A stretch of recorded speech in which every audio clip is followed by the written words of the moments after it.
Bem-vindo todos a esse encontro sobre mediação cultural promovido pelo curso de Letras, Artes e Mediação Cultural da UNILA. Eu agradeço o convite que me foi feito pela professora Diana para tratar de um assunto que vem despertando grande interesse no Ocidente e, sobretudo, no âmbito universitário, que é a mediação cultural. O que é mediação cultural? Mediação cultural é o entendimento do mundo em fluxo.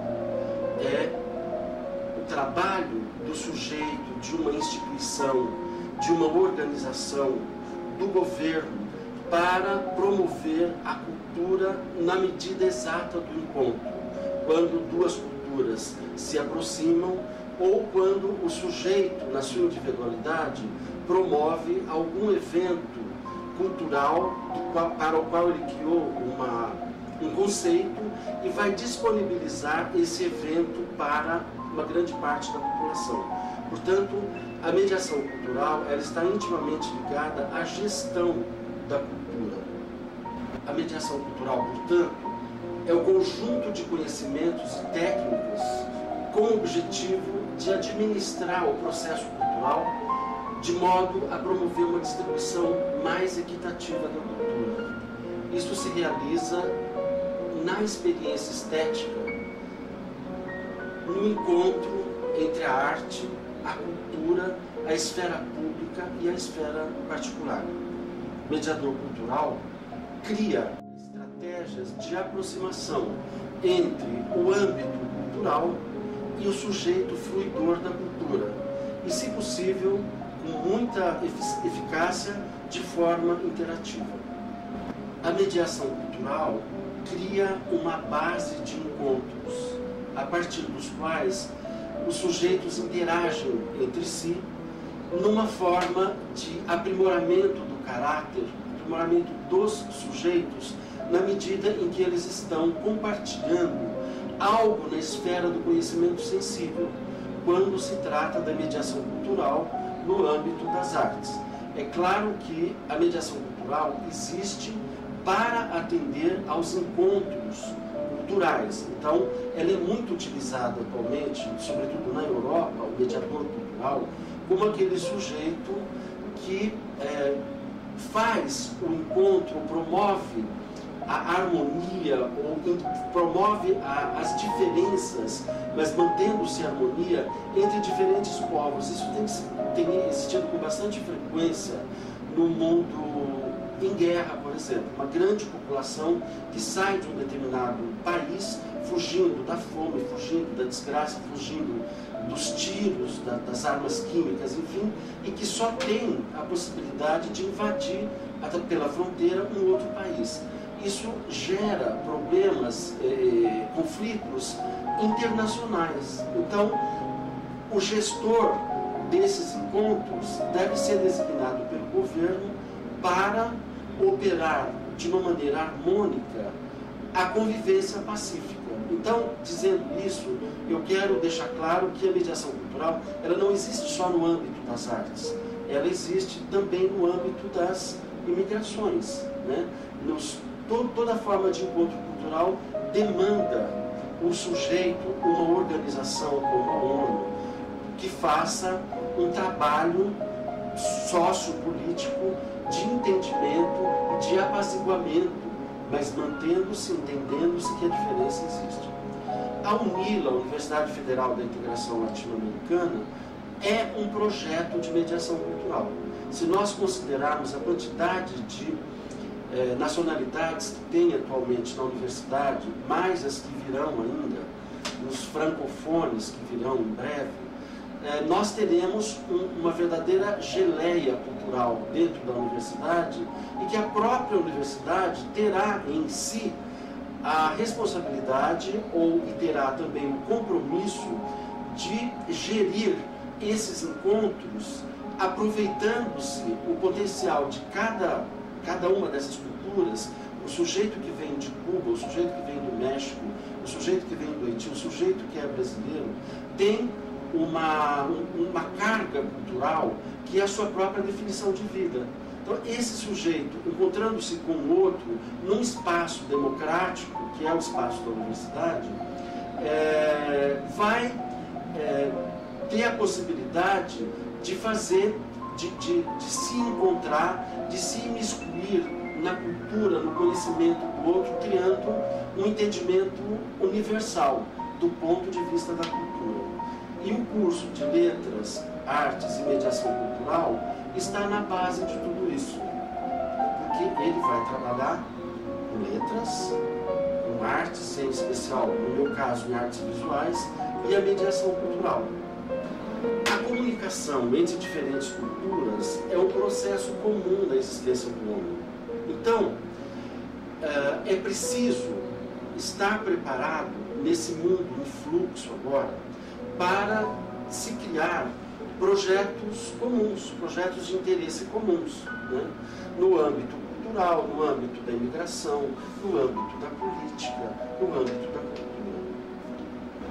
Isso, portanto, define o caráter dinâmico da cultura, seja ela uma cultura de base antropológica, na sua existência concreta, no seu território, no seu espaço, no seu entorno, e também no âmbito da cultura erudita, quando o sujeito que tem uma determinada qualidade cognitiva coloca à disposição de muitos outros um projeto, ele trabalha um projeto para que aquilo que ele conheceu, aquilo que ele concebeu, o conceito que ele criou, por exemplo, em artes visuais, se torne algo educativo e interessante para o seu fruidor. São inúmeras as tarefas da mediação cultural do ponto de vista da erudição. Então, nas artes visuais, o processo curatorial, aquele sujeito que pensa um determinado tema, trabalha esse determinado tema, pesquisa as obras de um determinado artista, de um determinado escultor, de um determinado aquarelista, determinados documentos históricos, organiza isso num determinado espaço público e convida a sociedade para aprender, para tomar contato com essa exposição, por exemplo, que ele fez. Isso pode acontecer na música, nas artes visuais, em dança, no teatro, no cinema.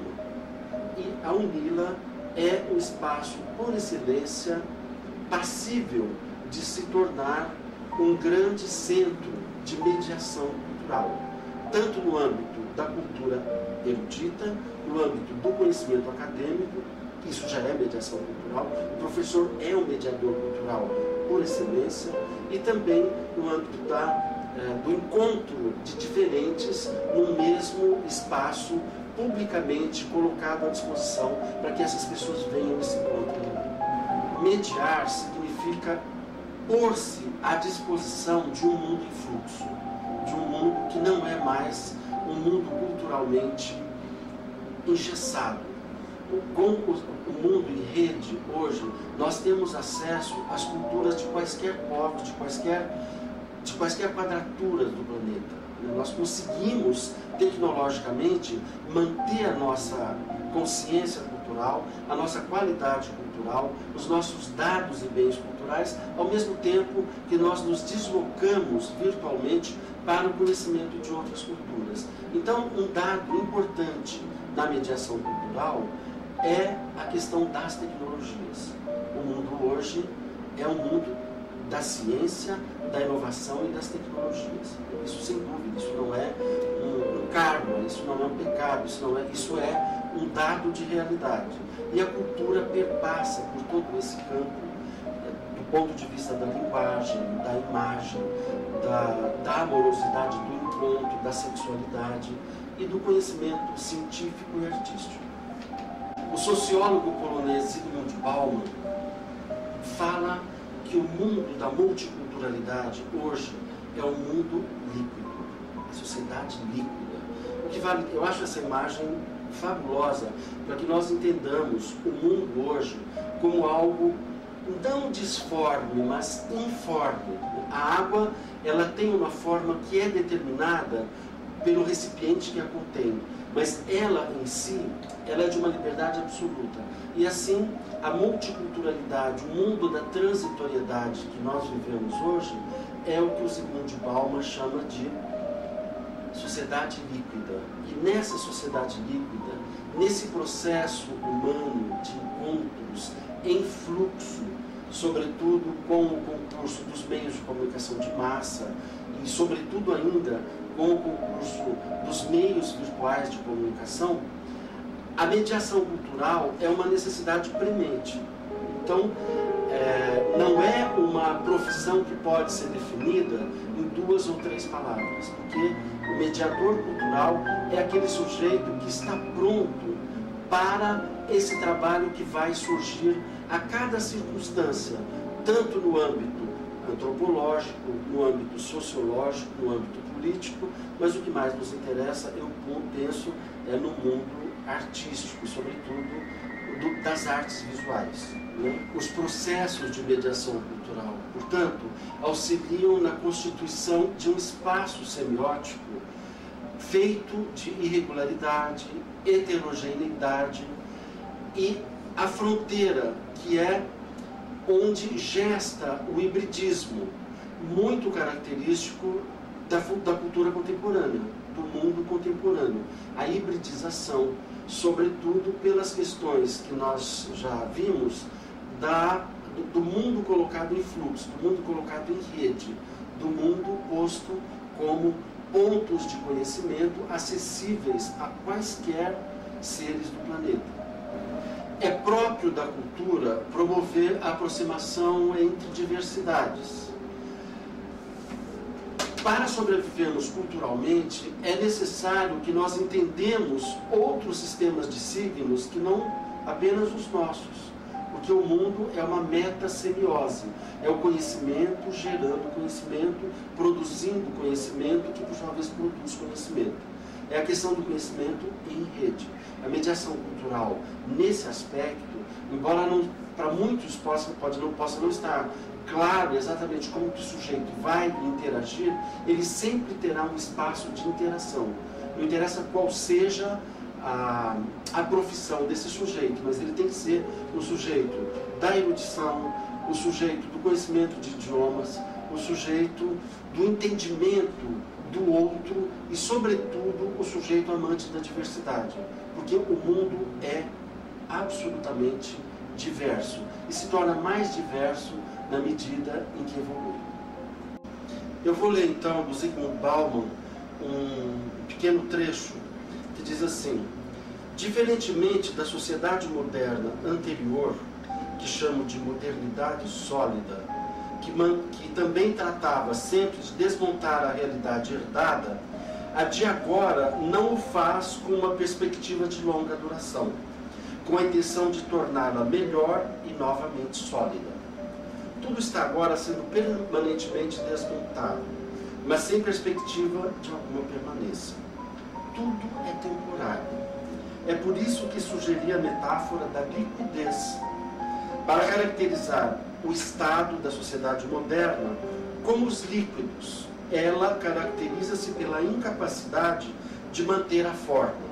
Nossas instituições, quadros de referência, estilos de vida, crenças e convicções mudam antes que tenham tempo de se solidificar em costumes, hábitos e verdades auto-evidentes. Este é o mundo em fluxo, este é o mundo da mediação cultural. A mediação cultural no âmbito das artes plásticas é um processo histórico já bastante conhecido.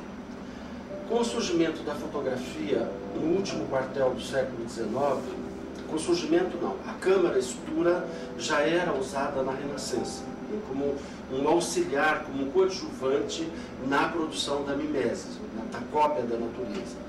Mas com a popularização, a vulgarização, no melhor sentido, da fotografia, na passagem do século XIX para o século XX, houve uma verdadeira desconstrução da atividade do artista plástico, do escultor, do aquarelista, do gravador, que já não fazia mais sentido esse artista promover a mimesis ou a mimese copiando a natureza na sua paleta, na sua tela, com os seus pincéis e as suas tintas. porque a fotografia promovia a mimesis, ou mimese, com muito mais acuidade, com muito mais propriedade, muito mais rapidamente, muito mais cientificamente. Isso o que vai acontecer?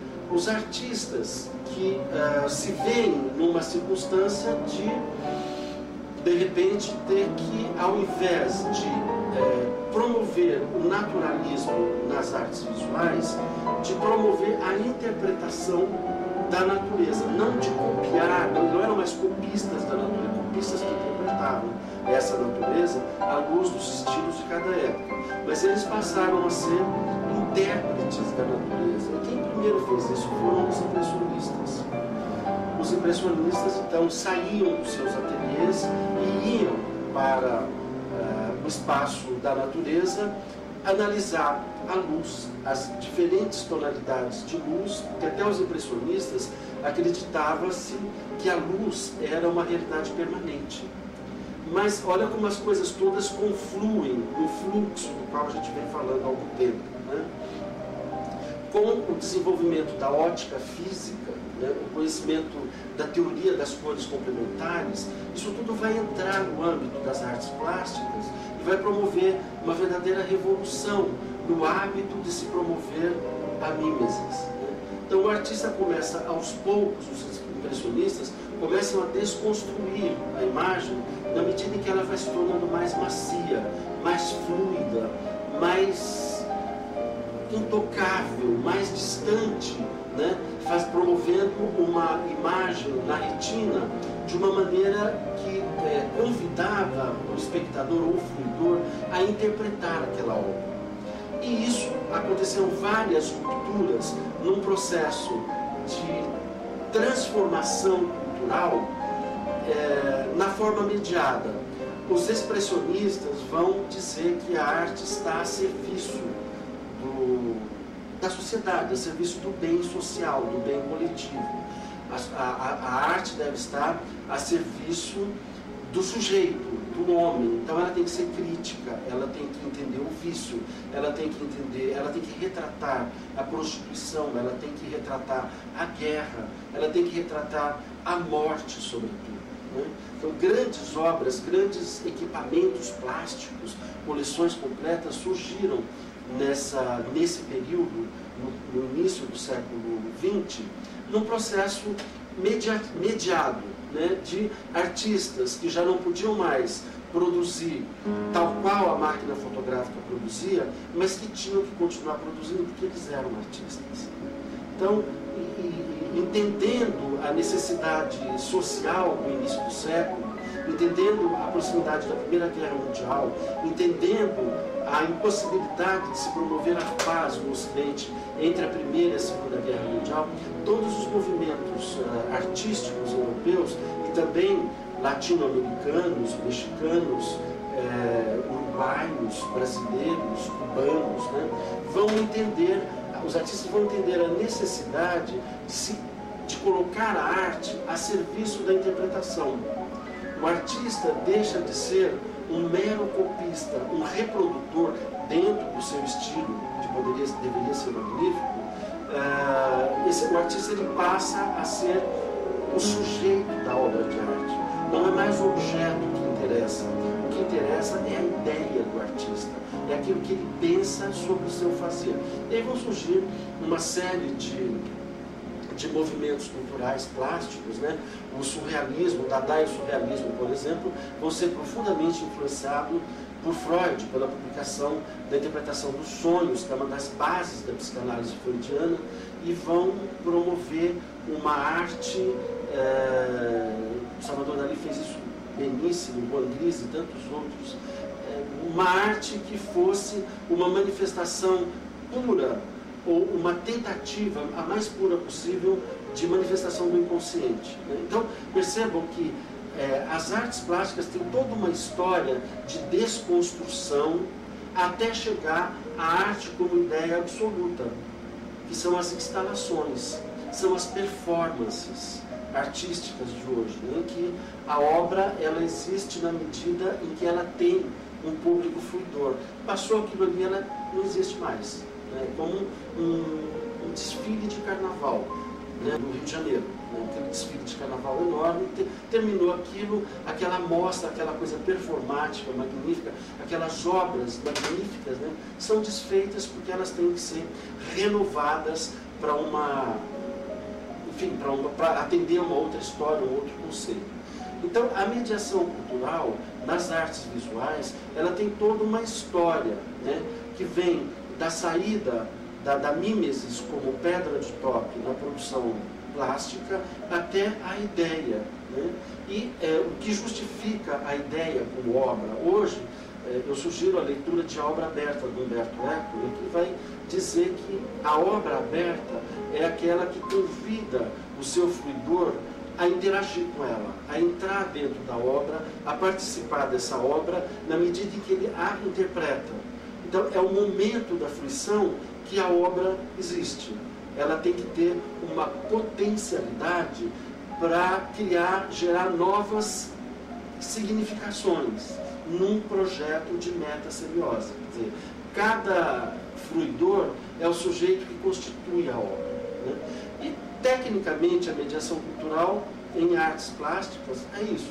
Promoção de exposições, criação de conceito sobre o objeto a ser mostrado, seleção de obras, análise das obras, cuidado com a iluminação, a plasticidade do espaço expositivo, conhecimento de leis. Né? Os países defendem os seus equipamentos culturais, as suas potências culturais, como bens que definem aquele povo.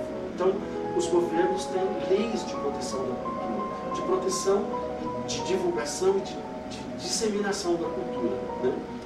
Um fato interessantíssimo aconteceu no México sob a administração de José Vasconcelos, né, que é um sociólogo, um filósofo, um político, um exilado, né, que, para mostrar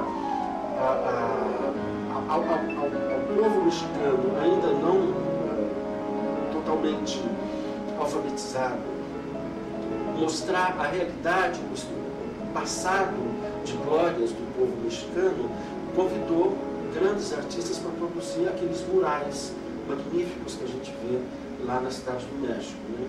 E esses murais são obras do Diego Rivera, do José Clemente Orozco, Davi Alfaro Siqueiros, do Brasil Portinari. Né?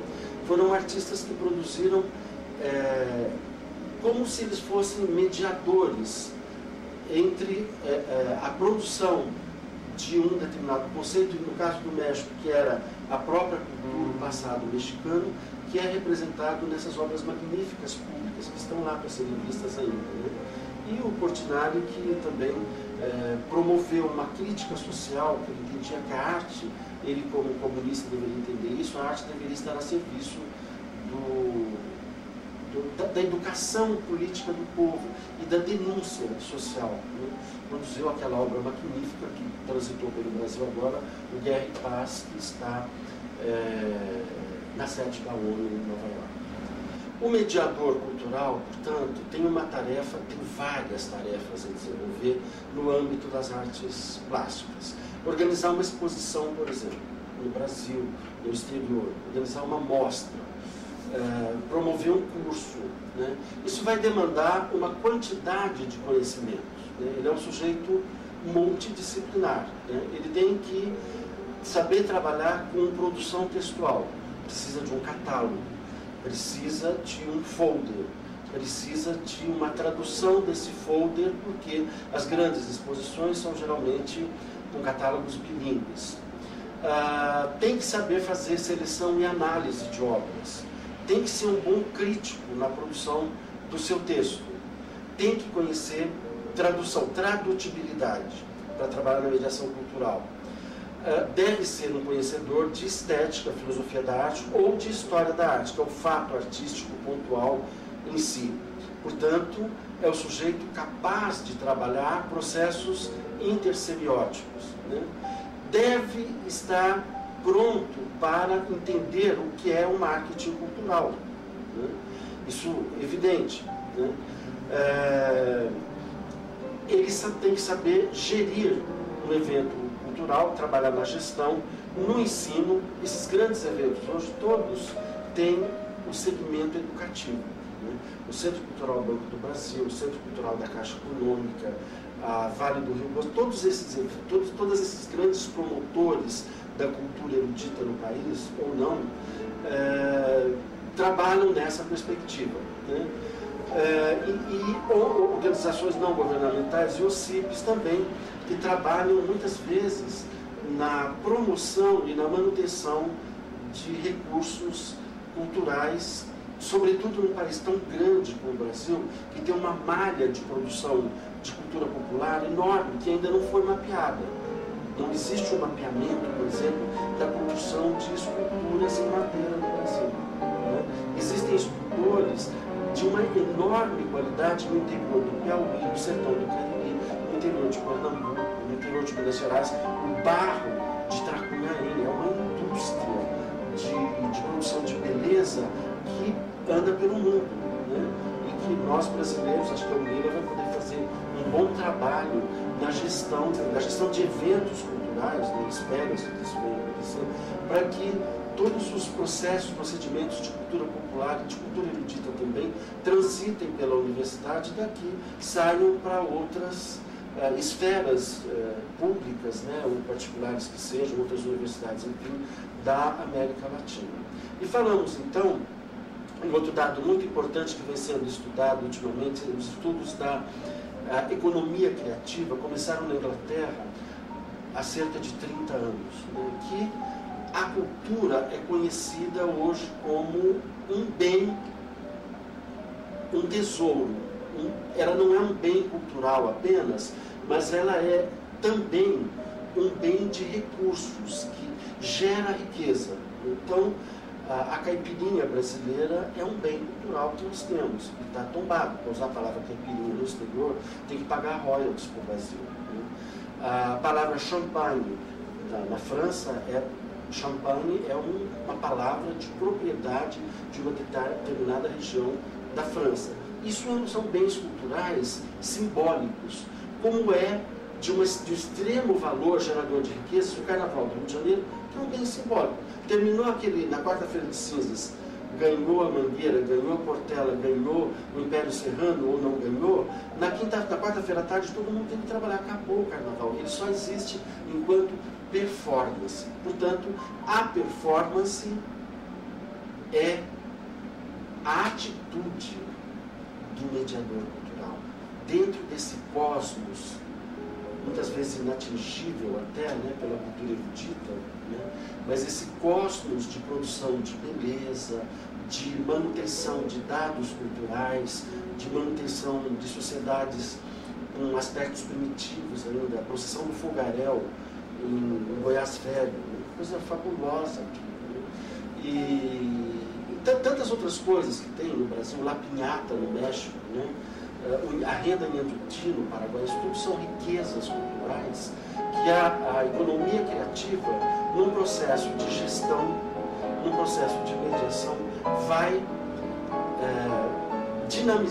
pode dinamizar a sua produção e, sobretudo, a sua mostra, o seu itinerário, diversos espaços e, sobretudo, a fruição desses bens culturais que não tem o valor propriamente tangível, né? É uma riqueza sem fim. Eu posso citar algumas tarefas do mediador cultural, algumas, eu não vou poder me lembrar de todas, muitas ainda estão por aparecer. Mas o mediador cultural deve promover estudos empíricos de literatura, tradução literária, estudos de literatura e cinema, promoção da crítica literária, crítica em artes visuais e cinematográfica, dança, música, teatro, gestão de eventos culturais, curadorias, trabalhos com a cultura no âmbito antropológico da imigração, gestão de equipamentos ou fatos culturais, patrimoniais, artísticos ou turístico-cultural, direção, gestão de serviços ou de projetos culturais, gestão de espaços culturais, programação de atividades socioculturais, conhecimento de leis de incentivo, municipais, estaduais e federais, e seguro de obras e transporte, que são dados que devem ser conhecidos pelo mediador cultural, não que ele não conheça em profundidade, mas que ele tenha capacidade de gerir um determinado evento, sabendo-se da necessidade de todos esses profissionais que estão agregados na produção daquela mostra, daquele fato cultural. Portanto, não é simples, é bastante amplo, e o futuro da mediação cultural é um futuro esplendoroso. Eu sinto isso, eu antevejo isso. Como tudo no mundo hoje, todo conhecimento teórico demanda uma empiria, eu queria falar para vocês desse evento que eu fiz a curadoria em São Paulo em 2003, a que eu chamei de Ordenação e Vertigem. Esse é o catálogo bilíngue. Tem como é que essa mediação cultural se deu, né? Eu havia feito um mestrado analisando arte e loucura e como que os processos de esquizofrenia se tornam mais apaziguados na medida em que o sujeito dissociado opera no âmbito da produção plástica, no caso o Arthur Bispo do Rosário. E, então eu convidei várias pessoas para fazer esse evento, que foi um evento multidisciplinar, a partir desse tema, ordenação e vertigem, que é o conceito, né, a ordenação do mundo e a vertigem, e convidei o Nelson Lerner para fazer um evento de abertura, a Vera Sala, uma bailarina, para promover um evento de dança. Na parte de debates, né, vieram pessoas muito interessantes, Ivo Assad Ibo, que foi meu orientador do doutorado, Joel Pirlo, Lúcia Santaella, Luiz Felipe Pondé e tantas outras pessoas para debater com Nicolau Semseco. Essas pessoas todas, o Gária Matos, essas pessoas todas vieram para debater esse conceito de ordenação e vertigem a partir de uma exposição de segmentos da obra de Arthur Bispo do Rosário. Então foi vista essa ordenação e vertigem do ponto de vista artístico, foi vista pelo teatro, pela fotografia, pela música, pela dança, pelas artes plásticas, obras de Leonilson, de diversos outros artistas, e foi um evento muito interessante, um evento de um valor bastante alto, que congregou uma quantidade de pessoas trabalhando, técnicos, editora, produtores, músicos, maestros, montadores, marceneiros, iluminadores, né, advogados, né, um evento que ficou 3 meses e foi tido como uma grande realização. Então esse é o exemplo que eu deixo para todos, para que se animem um pouco com a questão da mediação cultural. Muito obrigado.